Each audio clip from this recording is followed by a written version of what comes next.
Gracias por estar con nosotros, muy buenos días. Bienvenidos a una emisión más en esta fecha donde prácticamente iniciamos el mes. Informativamente hablando, desde luego, iniciamos la semana, el primer programa de este mes. Continuamos o vamos con lo más importante suscitado en las últimas horas en nuestra patrulla nocturna de Tegucigalpa, San Pedro Sula y La Ceiba.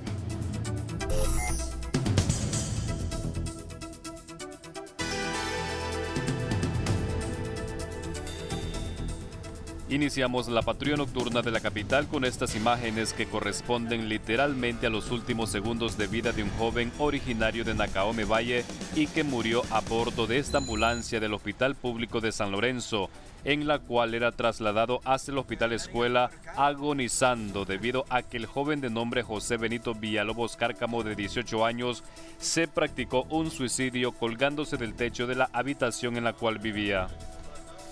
Dicha versión fue brindada por su compañera de hogar, una joven originaria del mismo lugar y quien relata la manera como fue encontrado su marido colgando del techo de la habitación que compartían y la cual dentro de poco tendría un nuevo inquilino, pues esta dama se encuentra en estado de gestación del que sería el primogénito del ahora occiso, situación que lo tenía entusiasmado, comentó también su madre, por lo que no entienden cuáles fueron las razones que el joven tuvo para tomar tan penosa decisión. Yo vivía de mi mamá y entonces, no, en el cuarto ahí, donde vivíamos nosotros. ¿Él anteriormente había intentado hacer eso mismo?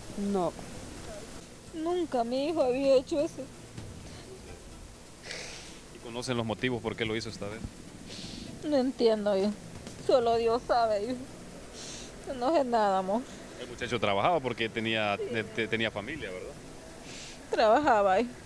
Ya iba a tener esta criatura que va a tener esta muchacha, el primer hijo de él. Sí, mi amor. Alegre él.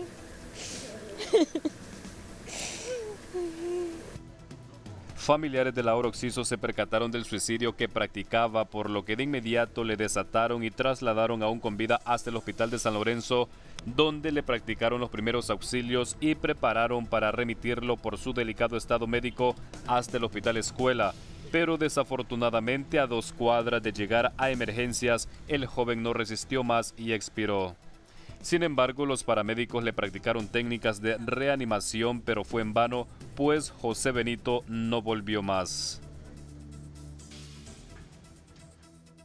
Ahora pasamos a informar de este accidente automovilístico ocurrido en el Boulevard Comunidad Económica Europea, específicamente a la altura del centro comercial Metro Mall, donde en los últimos tiempos se han registrado al menos una docena de accidentes a raíz, según los ocupantes de dichos automotores, de una corriente de aguas negras que permanecía en ese tramo del bulevar, pero dicha corriente no estaba anoche, por lo que el conductor de esta camioneta se justificó en unas estructuras de concreto que sirven como señalización en un puente en construcción en este punto del bulevar.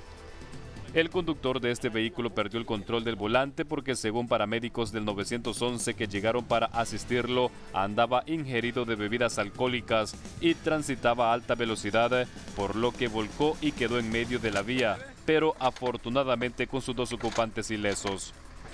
Y finalmente informamos de la detención en horas de la noche que policías militares efectuaron como efecto de los patrullajes nocturnos de rutina que realizan en colonias de Comayagüela. Se trata de la captura del joven Moisés Mencía, de 19 años, dada en la colonia Flor del Campo, quien portaba al momento de su detención un arma de fuego de manera ilegal y droga marihuana. Más información de la patrulla nocturna con Cristian Baide hasta la zona norte del país. Gracias, Carlos. Buen día, Honduras. Estos son los hechos más relevantes registrados en la zona norte durante las recientes horas. Comenzamos con la muerte de 2 personas en el Hospital Mario Rivas y por diferentes causas. El primero se trata de un joven que fue atacado a balazos en la colonia San Rafael de Choloma Cortés ayer en horas de la tarde, pero falleció horas después. José Enrique Pineda Guardado, de 20 años, fue atacado en la misma colonia donde residía y llevado al Hospital San Pedrano con varias heridas de bala que le propinaron desconocidos, principalmente en el cuello, tórax y piernas. Pese a la atención médica, los daños ocasionados por los proyectiles en sus órganos vitales fueron los causantes de su muerte. Se desconoce el motivo del homicidio. El otro cuerpo que medicina forense reconoció en la sala de emergencia del Rivas fue el de Juan Fernández, de 25 años, quien ayer sufrió un accidente de tránsito al ser embestido por un vehículo cuando viajaba en su motocicleta en la comunidad de Bajamar, en Puerto Cortés. Fernández fue referido del Centro Asistencial Porteño al Mario Rivas por la dificultad que había en su estado de salud, pero al ser atendido murió. Al mismo centro hospitalario y procedente de Santa Bárbara, fue ingresado con varias heridas de machete el joven Omar Domínguez. Miembros de la Cruz Roja hondureña lo trasladaron desde el Hospital Santa Barbarense al San Pedrano y, según los paramédicos, Domínguez fue atacado en el municipio de Zacapa y auxiliado inicialmente por una patrulla de la Policía Nacional. Posteriormente lo refirieron a la capital industrial, donde permanece bajo los cuidados médicos necesarios. En la parte policial, la Fuerza Nacional Antiextorsión Regional San Pedro Sula detuvo a un supuesto miembro de una estructura criminal.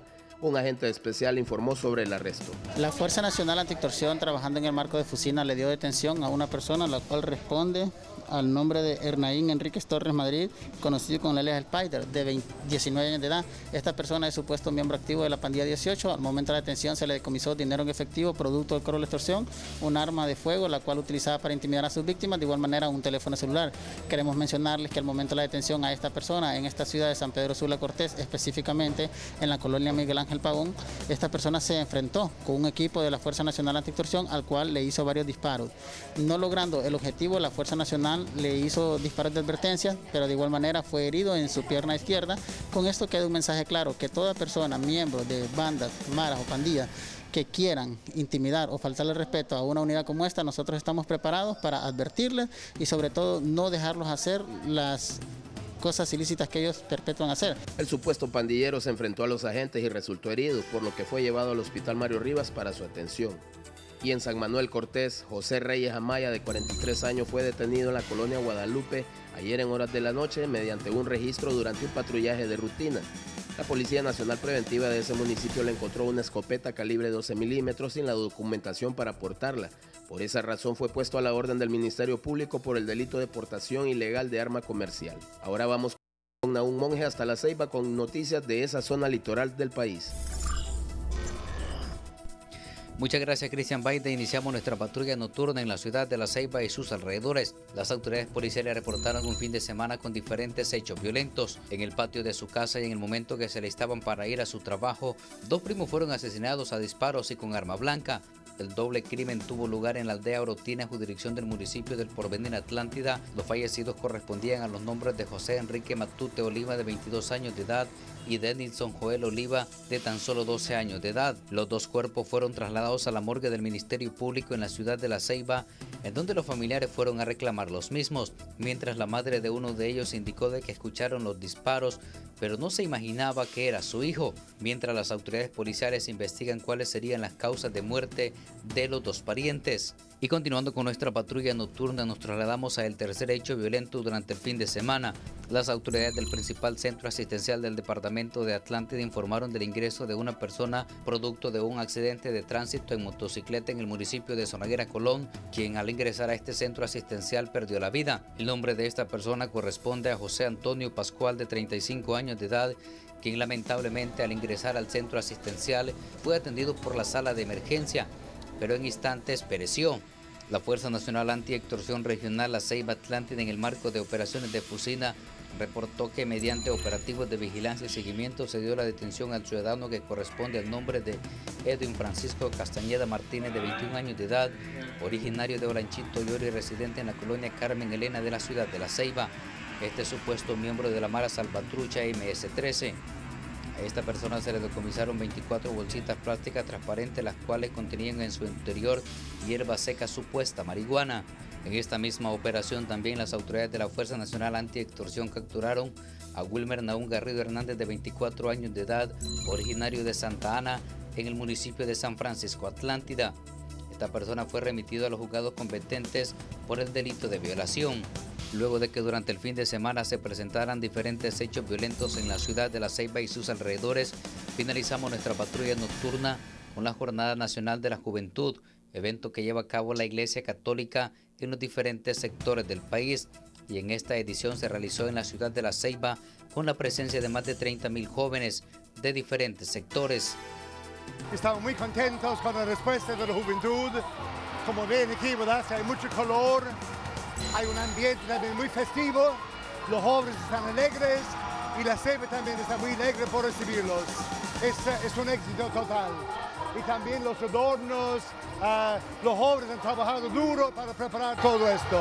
El estadio ceibeño fue insuficiente para albergar a los miles de jóvenes que participaron en la 8ª Jornada Nacional de la Juventud que culminó la madrugada de ayer domingo. Hasta aquí la patrulla nocturna, gracias por su sintonía.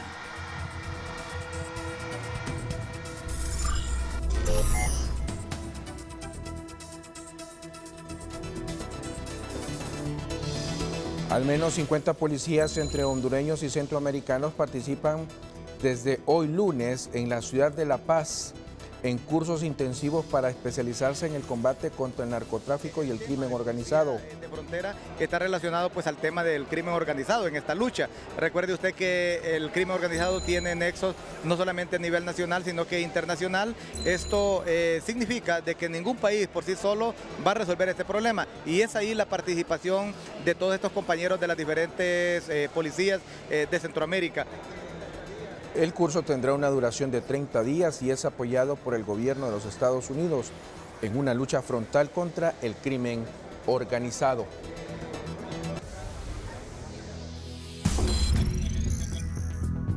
Vamos a nuestra primera pausa comercial.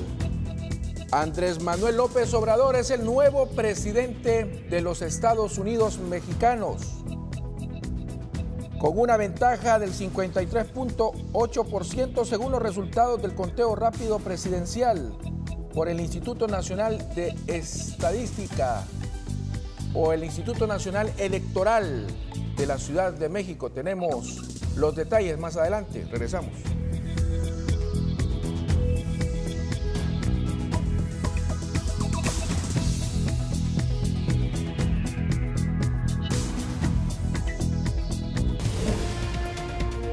Gracias por estar con nosotros en este lunes, inicio de semana.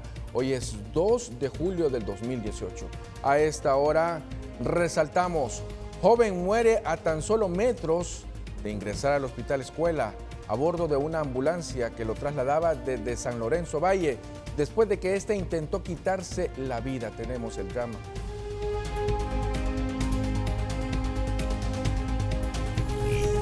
Resaltamos con una arrolladora victoria. Gana el izquierdista Andrés Manuel López Obrador en México.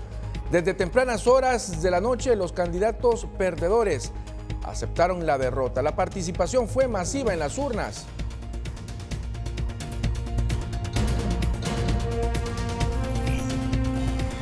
Resaltamos esta mañana, le consultamos a los diputados que no votaron a favor de la reelección del fiscal general Óscar Fernando Chinchilla, ¿qué los motivó a no hacerlo?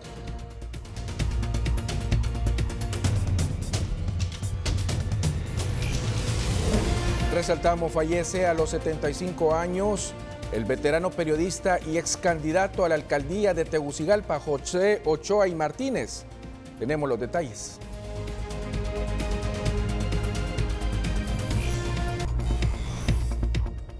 Comenzamos con las informaciones. A esta hora vamos con el periodista Carlos Llanes para que nos dé más detalles sobre esta tragedia, esta situación dura que familiares y el propio fallecido pues experimentaron en las últimas horas. Resulta que un joven que venía desde el sur del país en una ambulancia cerca, aproximadamente a pocos metros de ingresar al Hospital Escuela Universitario, falleció en la ambulancia.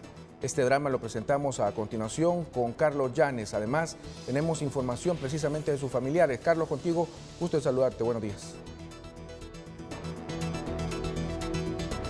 Muchas gracias, Juan Carlos, y muy buenos días a todos. Efectivamente, logramos documentar los angustiosos últimos momentos de vida de este joven que a bordo de una ambulancia venía específicamente del hospital de San Lorenzo hacia el hospital escuela.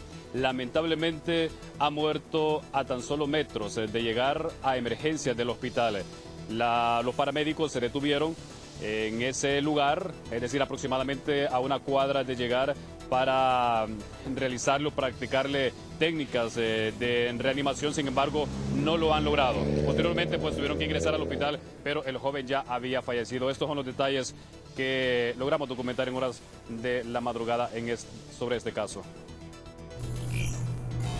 Con estas imágenes que corresponden literalmente a los últimos segundos de vida de un joven originario de Nacaome Valle y que murió a bordo de esta ambulancia del Hospital Público de San Lorenzo, en la cual era trasladado hacia el Hospital Escuela agonizando debido a que el joven de nombre José Benito Villalobos Cárcamo, de 18 años, se practicó un suicidio colgándose del techo de la habitación en la cual vivía. Dicha versión fue brindada por su compañera de hogar, una joven originaria del mismo lugar y quien relata la manera como fue encontrado su marido colgando del techo de la habitación que compartían y la cual dentro de poco tendría un nuevo inquilino, pues esta dama se encuentra en estado de gestación del que sería el primogénito del ahora occiso, situación que lo tenía entusiasmado, comentó también su madre, por lo que no entienden cuáles fueron las razones que el joven tuvo para tomar tan penosa decisión.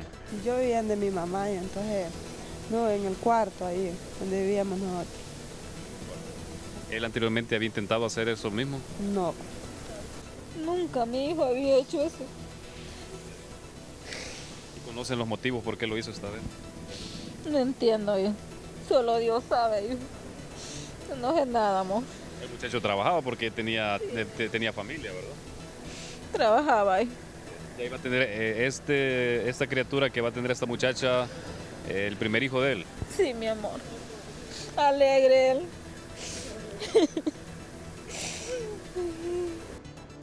Familiares del ahora occiso se percataron del suicidio que practicaba, por lo que de inmediato le desataron y trasladaron aún con vida hasta el Hospital de San Lorenzo, donde le practicaron los primeros auxilios y prepararon para remitirlo por su delicado estado médico hasta el Hospital Escuela. Pero desafortunadamente, a 2 cuadras de llegar a emergencias, el joven no resistió más y expiró. Sin embargo, los paramédicos le practicaron técnicas de reanimación, pero fue en vano, pues José Benito no volvió más. Compañeros, el cuerpo de este joven ingresó en horas de la madrugada a las instalaciones de la morgue del Ministerio Público aquí, atrás del Hospital Escuela, y aún continúa el cuerpo en ese lugar a pesar de que ya le realizaron la autopsia. Pero esto debido a que sus familiares, que son de escasos recursos económicos, no han no han logrado reunir el presupuesto necesario para poder comprar el ataúd, para poder sacar documentos que necesitan para retirar el cuerpo y mucho menos para retirarlo hasta su lugar de origen. Aquí se encuentran su madre y también su esposa, quienes están aquí pues esperando la asistencia de quien considere pueda brindarles la ayuda para poder reunir este dinero que necesitan para poder primeramente comprar el ataúd, que es un requisito para sacar el cuerpo, también sacar los documentos del occiso y también...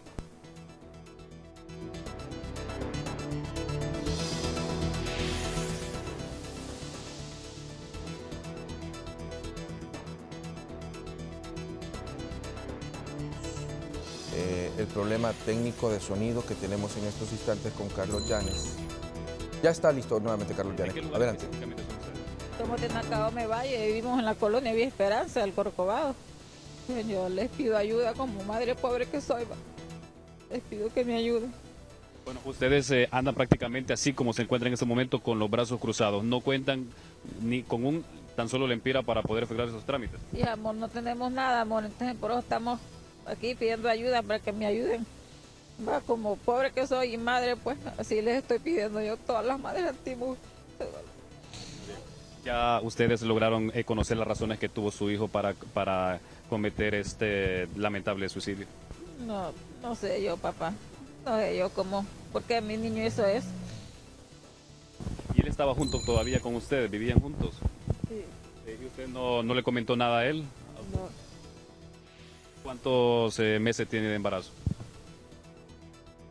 Todavía no sabe. Bueno, aquí la señora es la esposa de él, está lógicamente acongojada por lo que ha ocurrido, pero ella es la esposa del joven que ha tomado esta lamentable decisión. Se encuentra en estado de gestación del primogénito, como lo mencioné en la patrulla nocturna, del primogénito de este muchacho, pues que, según nos dijo la madre, estaba entusiasmado, estaba bastante contento porque iba a conocer ya a su hijo. Sin embargo, pues en un momento de debilidad ha cometido esta fatal decisión. Y compañeros, bueno, nosotros aquí públicamente hacemos el llamado, aquí en presencia de esta familia que se encuentra pues lógicamente triste en la morgue del Ministerio Público.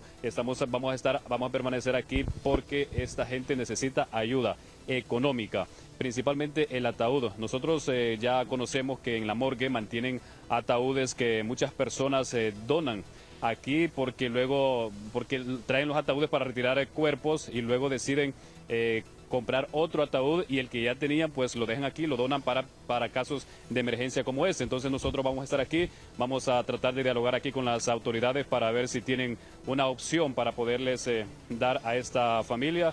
Y si no, pues hay otras opciones, como la alcaldía también, que siempre resuelve o que siempre ayuda en estos casos. Así que nosotros vamos a permanecer aquí en la morgue unos minutos a espera de que funcionarios públicos principalmente, o aquellos funcionarios, aquellos diputados que son del departamento de Valle y que muy seguramente estas personas votaron por ellos, que se aboquen aquí en la morgue para brindarles la ayuda que necesitan. De repente ni siquiera han comido estas personas, vinieron en horas de la noche y andan sin ni un lempira. Necesitan dinero para imprimir los documentos que necesitan, para el ataúd y también para trasladarse hacia el municipio de Nacaome. Nosotros vamos a permanecer, bueno, ustedes no andan teléfono, me dijeron, ¿verdad? Bueno, estas personas ni siquiera cuentan con teléfono. Por eso nosotros decimos que van a permanecer aquí en la morgue, pues mientras no lleguen personas a ayudarles, ellos van a permanecer aquí, pues de otra manera no van a poder retirar el cuerpo y mucho menos trasladarse hacia el municipio de Nacaome, de donde son originarios. Así que nosotros, compañeros, repito, vamos a estar aquí pendientes, acompañando a esta familia a esperas de que personas que sean de buen corazón o funcionarios públicos pues que se sientan con la obligación o la necesidad de poder ayudar a estas personas pues que lo hagan, y que estas personas puedan retirar el cuerpo de su pariente y poderlo llevar para darle cristiana sepultura en el municipio de Nacaome. Compañeros, así que por el momento voy a retornar con ustedes al estudio. Gracias, Carlos, muy amable. Estar pendientes, desde luego estaremos ahí con Carlos Llanes para aquellas personas de buen corazón, para los capitalinos que deseen ayudar a estas personas que lo necesitan. En otras informaciones, fíjense bien ustedes, los excesos que no deben de ocurrir, los excesos que son lamentables que se susciten, esa fuerza bruta que muchas veces las autoridades policiales llevan a cabo en contra de la ciudadanía. En esta ocasión le sucedió a nuestro corresponsal en Olanchito, Lloro, Edgardo Rodríguez. Edgardo Rodríguez llegó hasta la posta policial porque su hermano tenía un problema. Y ahí fue agredido. Hacemos comunicación en estos instantes precisamente con Edgardo. Edgardo, buenos días. ¿Cómo sigue?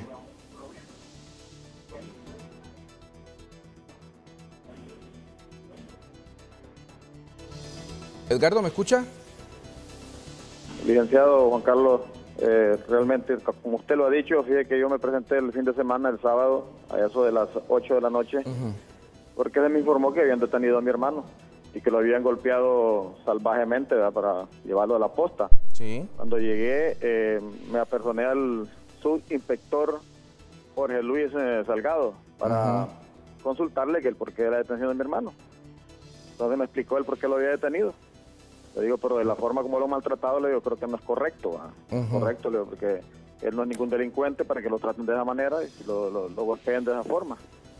Entonces vine yo y para tener evidencia y hacer un reporte, ¿verdad?, para tener la evidencia de la forma como lo habían golpeado, pues, entonces ahí fue donde se molestó él, se molestó y me agredió, me sacó empujones de la posta, luego me dice, ¿querés que te meta preso? ¿Querés que te meta preso para que sepas quién soy yo? Me dice. Le digo, pero ¿por qué me va a meter preso? Le digo, yo no he cometido ninguna falta, ningún delito. Ya te voy a mostrar quién soy yo. Entonces viene y se bajó incluyó a 4 miembros más de la policía y él, el jefe, se abalanzó contra mí, me estrangularon contra la pared. Yo tenía la cámara en la mano, una cámara, y me la dañaron, dañaron mi equipo y me metieron a la celda, dejándome incomunicado. Le dijo, tengo derecho a una llamada, tengo derecho a un apoderado legal porque usted me está deteniendo ilegalmente, le digo. Y entonces no me dio la llamada, me arrebató mi teléfono también, no me permitió absolutamente nada. Entonces, ante este hecho, creo que fue una agresión brutal. Y salió superiores, porque Edgardo, compañeros, colegas acá a nivel local llamaron al director de la policía, allá en Tegucigalpa, para Edgardo, ¿me escucha? Poder tener conocimiento del caso. Entonces él ordenó que así me dejaran libre, ¿verdad? Edgardo, a eso de la 1 de la mañana, el día domingo. La intención de él era tenerme retenido por espacio de 24 horas. ¿Por qué falta? Desconozco, licenciado Juan Carlos. Es más, quiero dejar claro, porque al salir yo, cuando me dejaron libre, él vertió unas palabras diciendo de que ellos como autoridad no tenían nada que perder, quien tenía que perder éramos nosotros, porque le reclamaron los compañeros, colegas, le reclamaron el por qué me había detenido de esa forma. Entonces dejo claro, si algo me sucede, es responsabilidad de la Policía Nacional Preventiva de Lanchito y especialmente el subinspector Jorge Luis Salgado. Muchas gracias, Edgardo, y ojalá que esta situación no continúe, y no precisamente porque se trata de Edgardo Rodríguez, nuestro corresponsal, nuestro compañero allá en Olanchito Lloro, porque se trata de un periodista, sino porque puede pasarle también a un ciudadano común y corriente. Estos son los excesos que muchas veces los miembros de la policía deben de evitar, a oídos no del comandante general de la policía o del jefe de la policía, sino que también a oídos del señor ministro.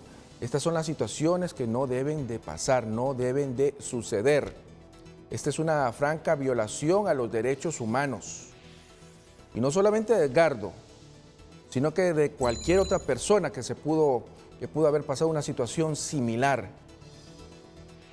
El exceso o el uso de la fuerza desmedida a una persona que no tiene ninguna arma es una clara violación aquí o en la China. Y a veces, pues nos preguntamos, y ellos mismos se preguntan el por qué ellos no tienen sus derechos humanos. Por eso es que no tienen derechos humanos muchas veces la policía o un miembro de la policía. ¿Por qué? Porque ellos andan armados. Y el ciudadano común y corriente no anda armado. Por ende, la violación de los derechos humanos es al ciudadano común y corriente. No le gusta que se le diga esto, pero es la realidad. Y ojalá que no suceda esto. Y ojalá también que las autoridades encabezadas por el señor ministro tomen cartas sobre el asunto, porque es obvio que en este caso Edgardo Rodríguez y junto a su familia están con temor que les pase algo. A oídos, repito, de las autoridades policiales. En otro orden de cosas, hacemos comunicación en estos instantes con la periodista Meilin Paola Coto. Ella se encuentra en la ciudad de San Pedro Sula. Hay hechos lamentables a esta hora. Meilin, con usted.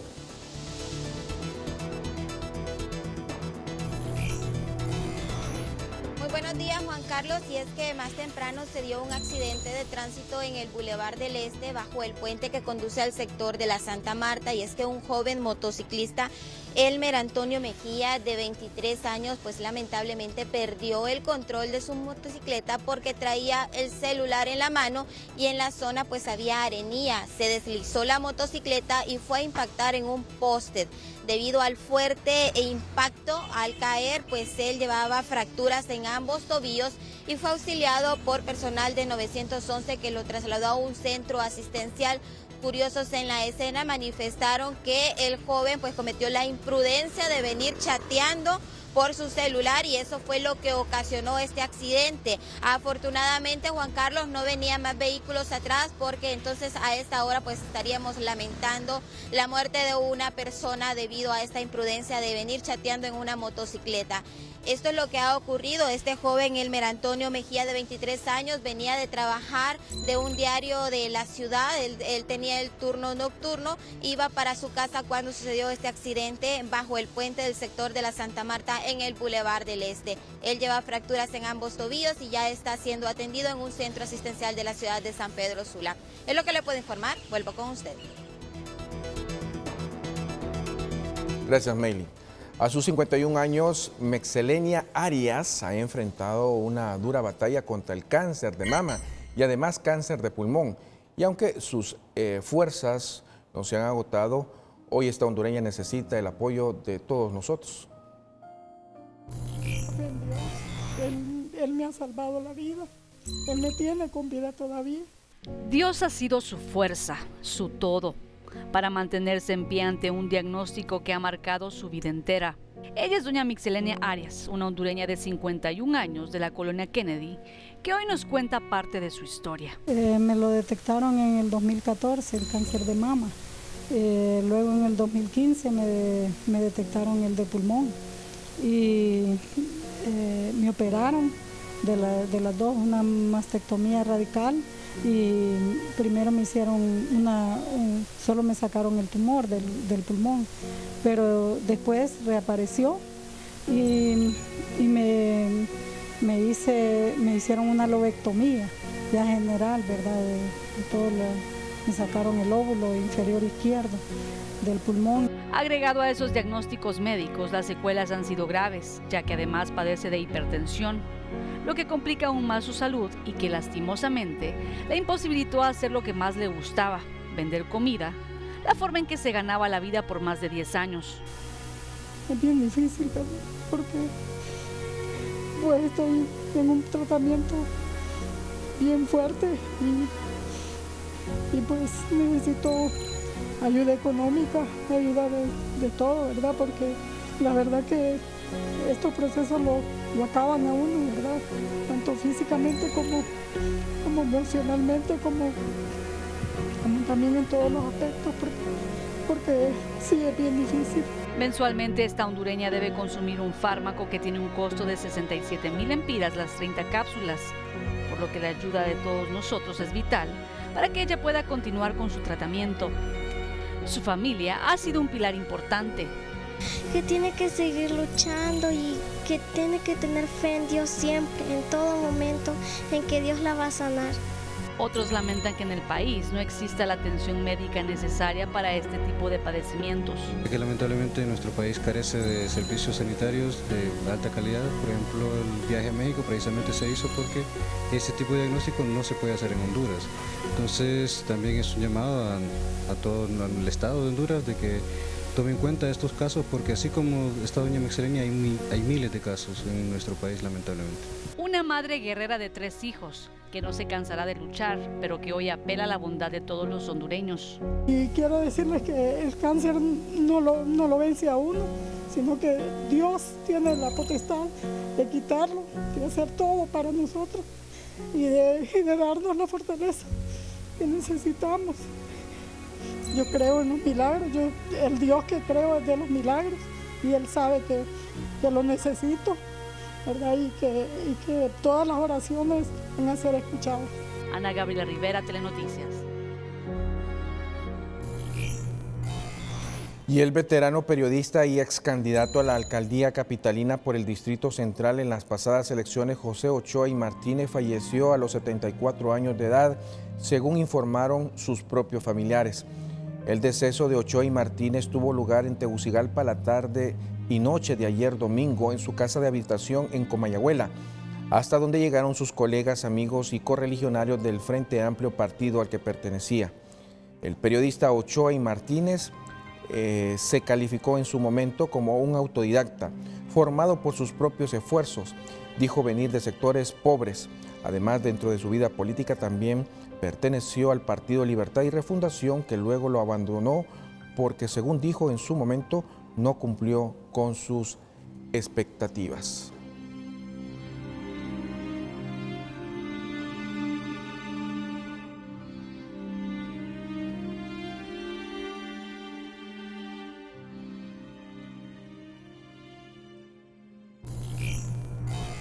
Vamos a pausa comercial. Estas son imágenes del Boulevard Fuerzas Armadas a esta hora aquí en la capital. Regresamos.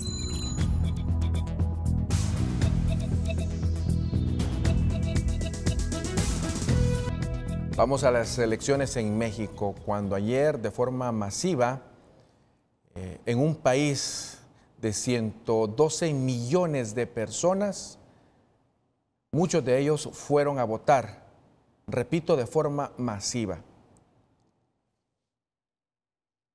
Según los reportes, a esta hora, el izquierdista Andrés Manuel López Obrador, conocido como AMLO, ganó las elecciones presidenciales en México, según los resultados iniciales del Instituto Electoral y las encuestas a boca de urna, en unos comicios marcados por la violencia que dejó más de un centenar de políticos brutalmente asesinados en menos de un año.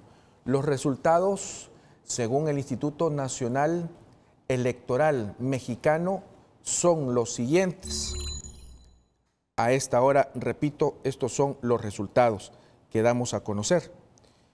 Ricardo Anaya,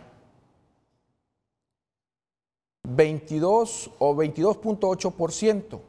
Estos son resultados, límites inferiores y límites superiores. Vamos a dar a conocer los límites superiores. José Antonio Med, con un 16.3%. Y miren ustedes, Andrés Manuel López Obrador, un 53.8%. Arrollador, arrollador. Jaime Rodríguez Calderón, conocido por el Bronco, un 5.5%. ¿Qué les parece? La alianza encabezada por el partido Movimiento Regeneración Nacional, Morena, del candidato izquierdista a la presidencia de México, Andrés Manuel López Obrador, se ha hecho con la mayoría en el Congreso y Senado del país. ¿Qué les parece? Esto más, no solamente el Ejecutivo, sino que también el Congreso y el Senado. Esto según las proyecciones publicadas por la cadena Televisa tras los comicios celebrados ayer domingo. En la Cámara Baja, Moreno ha obtenido un mínimo de 127 escaños, mientras que sus aliados, que conforman la alianza Juntos Haremos Historia, se han hecho con un mínimo de 65 diputados, lo que proporcionaría a la alianza unos 290 asientos de los 500 escaños que forman el hemiciclo, según ha informado el diario local El Universal. El Senado, la formación de López Obrador, que se ha hecho con un 53%, según los resultados preliminares del Instituto Nacional de Estadística, alcanzó un mínimo de 48 senadores. ¿Qué les parece? Es escandalosa la victoria, una victoria casi absoluta, un poder absoluto. Ya ayer los analistas, a eso de las 11, 11:30 o 12 de la noche, hablaban de los contrapesos que este hombre supuestamente tendría, y no se avisora hasta el momento ninguno, según las proyecciones electorales. Un poder absoluto va a tener Andrés Manuel López Obrador, un hombre que ayer mismo, a eso de las 10 de la noche, se presentó al centro histórico de la Ciudad de México, es decir, en el Zócalo, y esto fue lo que dijo.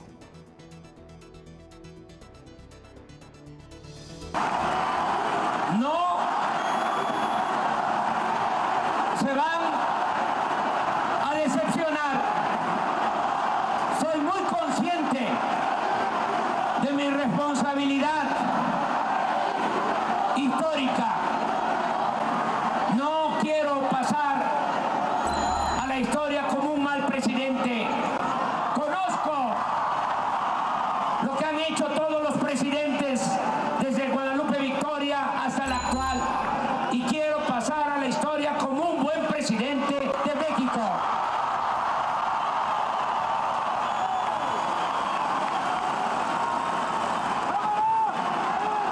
Hoy se termina una etapa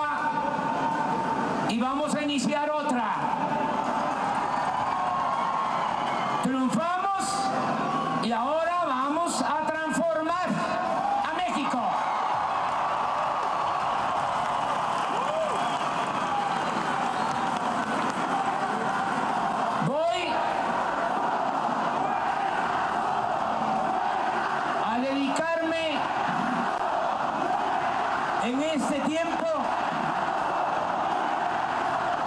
hasta el día 1 de diciembre, que va a ser la toma de posesión. Todo este periodo lo voy a dedicar a trabajar con los miembros del nuevo gabinete para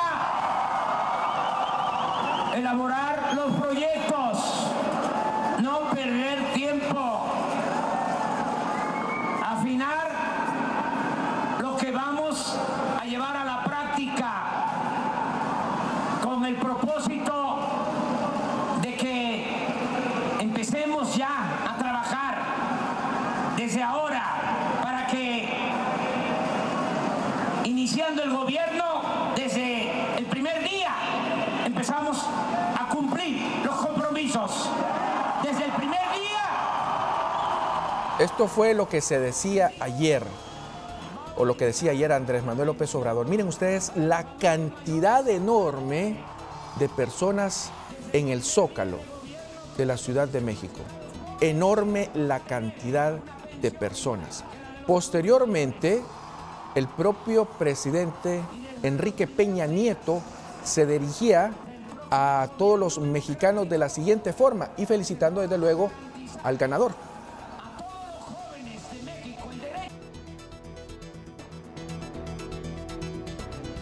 Hoy, por medio del voto, los mexicanos hemos decidido el rumbo que habrá de seguir nuestra nación durante los próximos años.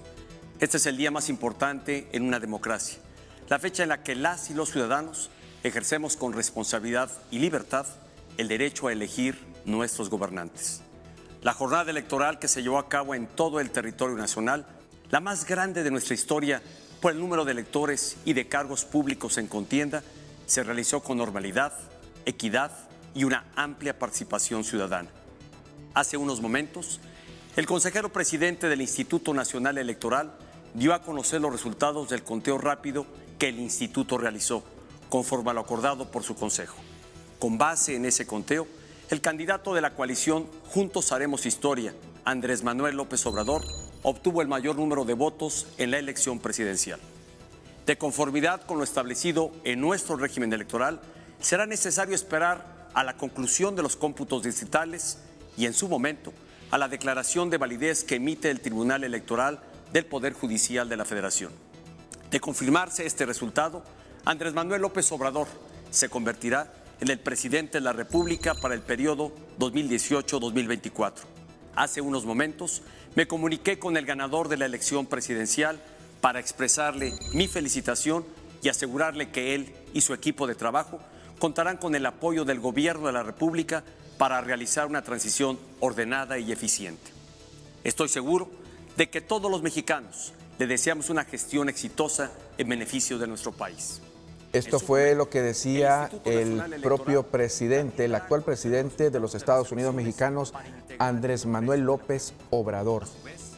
Y vamos con las cuentas de Twitter, o los tweets.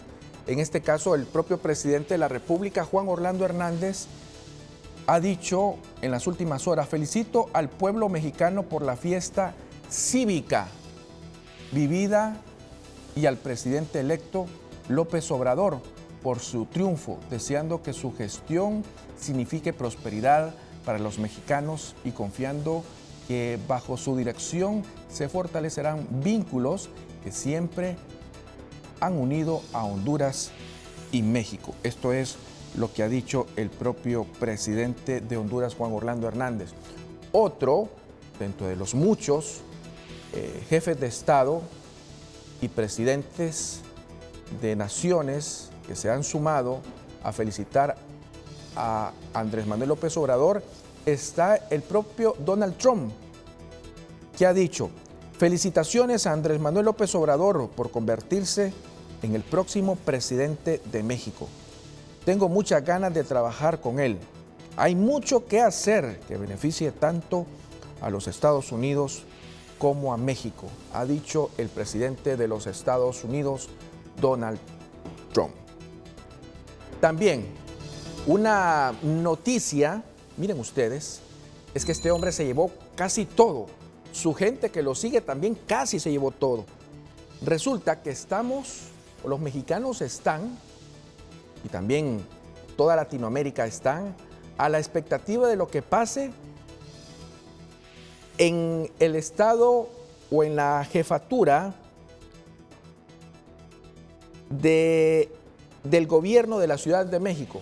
Por primera vez en la historia, todos los latinoamericanos estaremos viendo, es muy probable que esta mujer sea la primera mujer en ser la jefa de gobierno de la Ciudad de México. Cuando hablamos de la jefa de gobierno, estamos hablando del alcalde. En esta ocasión va a ser la alcaldesa de la Ciudad de México.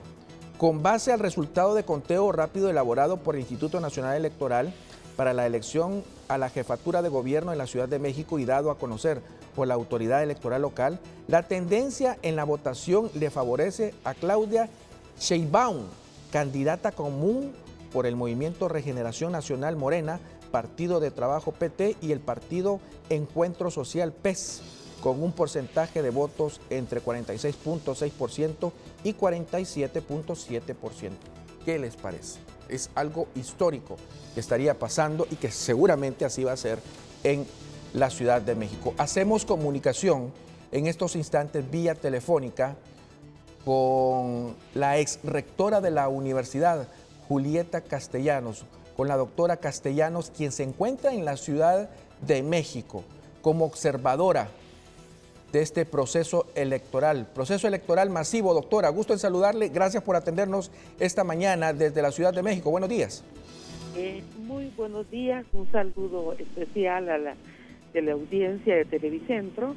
En realidad, esta ha sido una jornada excepcional, no solamente por el volumen de los electores, la cantidad de casillas electorales y el número de funcionarios y ciudadanos que se involucran en este proceso electoral, sino también por la participación que ha sido muy alta, comparando los últimos índices de participación que hubo en el gobierno de México. Para nosotros como hondureños, como hondureña, ha sido también una experiencia de muchos aprendizajes, y uno de ellos particularmente es que los partidos políticos no administran el proceso electoral, ni el Tribunal Supremo Electoral ni las mesas electorales, sino que son ciudadanos que son identificados por sorteos aleatorios y tienen una capacitación. Los partidos están unos 2 metros atrás de las mesas, solo observando el proceso electoral y llevando los registros.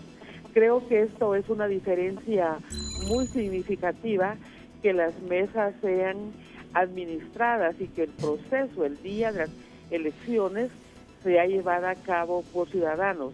Estuvimos en alrededor de 6 centros de votación, desde el inicio de la apertura hasta el cierre a las 6 de la tarde, y observar también la forma como cuentan las papeletas en unas elecciones que también son muy complejas, porque estaban eligiendo más de 3.800 cargos y eran 159.000 mesas electorales.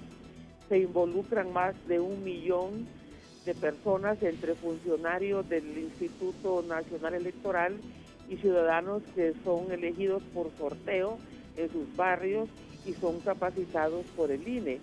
Creo que esta es la experiencia más significativa, de ver cómo los partidos políticos no son los responsables de estar en las mesas, no son activistas, y esto marca una diferencia muy significativa. Y esa es la aspiración, ¿verdad, doctora? Esa es la aspiración, esa es la que todos los hondureños tenemos en un futuro. Esa es la aspiración, que haya una reforma electoral en Honduras, en nuestro país, donde los partidos políticos no sean los que administren el día de las elecciones ese proceso electoral, porque eso es parte del conflicto que vivimos. Las denuncias, la falta de credibilidad del proceso, Sí. el conflicto, porque los partidos políticos, que son los que administran el proceso electoral, son los que comienzan a descalificar los resultados desde que se convocan las elecciones y empiezan Sí. a sembrar la duda por si no ganan, decir que ha habido un fraude electoral. Sí. Creo que esas reformas y deben hacerse en esta legislatura. Estamos en el momento para no ir a unas elecciones en el 2021 con el trauma que ya se tuvo Sí. en el 2017. Doctora, perdón que le interrumpa, estoy sobre tiempo. Así ya para finalizar, hay mucha alegría, hay mucha algarabía, ¿cierto?, dentro del pueblo mexicano. Ellos dicen que desde hace mucho tiempo no se vivía esa fiesta electoral que se vivió ayer. Y esto es muy positivo para Latinoamérica. Eso es un ejemplo para estos países del área. Sí, es muy significativa, primero porque han sido unas elecciones con unos resultados donde la Sí. gente mayoritariamente ha tenido los logros que esperaban desde el año 2006. Hay que recordar que en esas elecciones el candidato para entonces del PRD tuvo una pérdida por menos de 1 punto. Sí. Y fueron unas elecciones con una fractura muy grande en México porque se adujo que hubo un fraude electoral. Estas elecciones con más de 30 puntos de diferencia entre el primer lugar y el segundo Sí, lugar escandaloso. no han dejado lugar a dudas. Es un triunfo, digamos, arrollador. Dentro de una coalición muy amplia, y ahora el reto para el presidente electo Sí. va a ser gobernar, digamos, satisfacer a la gente que ha votado por él. Las promesas hacer los que hizo, cambios ¿verdad? en este país. Sí. Se identifican 3 grandes problemas en México. Uno de ellos es la inseguridad, en segundo lugar la corrupción, y otro tema es la exclusión social y la pobreza. Un país inmensamente rico como es México, con unos niveles de pobreza extrema muy alta, Sí. con unos grupos extremadamente ricos y poderosos. Ese es uno de los enormes retos que Sí. tendrá este gobierno. Sí. Creo que la gente cada vez es más intolerante a la corrupción y los mexicanos consideran Sí. que después del año 2000 hubo 2 gobiernos más de los partidos históricos, 12 del PAN y un gobierno del PRI, y no hicieron nada diferente. Sí. Todo fue igual y por lo tanto ya era necesario un cambio como el que han tenido ahora. Muchas gracias, doctora, muy amable. Gracias por atendernos esta mañana la doctora Julieta Castellanos, quien se encuentra en la Ciudad de México como observadora de este proceso electoral histórico. Vamos en estos instantes con el periodista Ramón Edgardo Matute. Se encuentra con analistas que nos darán una visión de lo que puede pasar para estos países de Latinoamérica con esta fiesta electoral, una verdadera fiesta electoral que se vivió ayer en ese país hermano. Ramón Edgardo Matute, contigo, gusto de saludarte, buenos días. Buenos días, Juan Carlos, el politólogo nacional Edgardo Rodríguez. Bueno, la izquierda ganó en México, en Centroamérica gobiernan 2 países, la izquierda. ¿Qué va a pasar en todo Latinoamérica este movimiento socialista, Edgardo Rodríguez, con el gane de López Obrador en México? Buenos días. Buenos días, Ramón, y a Juan Carlos en cabina. Sin duda alguna, este es un fenómeno político en América Latina, ¿verdad? Vemos cómo líderes en Sudamérica, aquí en Centroamérica y ahora en México, emergen, ganan las elecciones con el gran tema que se va a mantener durante mucho tiempo en América Latina, es la lucha contra la corrupción, la lucha contra la pobreza y el ofrecimiento de grandes transformaciones. Que se logre, que se haga, ese es otro cuento. Lo que sí es cierto es que las grandes masas electorales en América Latina están cansadas del tradicionalismo, están cansadas de la pobreza, están cansadas de ver cómo los políticos se enriquecen a manos llenas y los pobres cada vez son más pobres. Ese es el discurso que está haciendo ganar en toda América Latina y no fue la excepción en México. Obviamente este es un discurso de izquierda populista que ofrecen el cielo y la tierra, pero el gran problema es que cuando llegan al poder son más de lo mismo, lamentablemente. ¿Qué es lo que va a pasar? No sabemos exactamente, pero ya hay un patrón en toda América Latina sobre este tipo de políticos, aunque en México tenemos una institucionalidad y una ciudadanía muy fuerte y va a ser un poco más difícil. En materia económica, en materia de relaciones comerciales, en materia de relaciones diplomáticas, ¿qué va a pasar en Centroamérica? ¿Qué va a pasar con Honduras con este nuevo gobierno? Yo soy optimista porque el discurso de López Obrador ha sido un discurso, digamos, de respeto a la soberanía de México y de América Latina respecto a Estados Unidos. En varias ocasiones él decía que había que abordar los temas comerciales y económicos con Estados Unidos con una mirada regional, integrando a Centroamérica en este esquema migratorio, en este esquema comercial, especialmente ahora que hay un presidente en Estados Unidos tan proteccionista. Yo tendría un poco de confianza en ese aspecto, en donde se involucre a Centroamérica en esta demanda, digamos, de mayor cooperación entre México, Centroamérica y Estados Unidos. El politólogo nacional Edgardo Rodríguez, reaccionando esta mañana con nosotros acá. Juan Carlos, contigo al estudio, buenos días. El precio del euro y el dólar es presentado por Banco Ficenza. Te conoce, te entiende.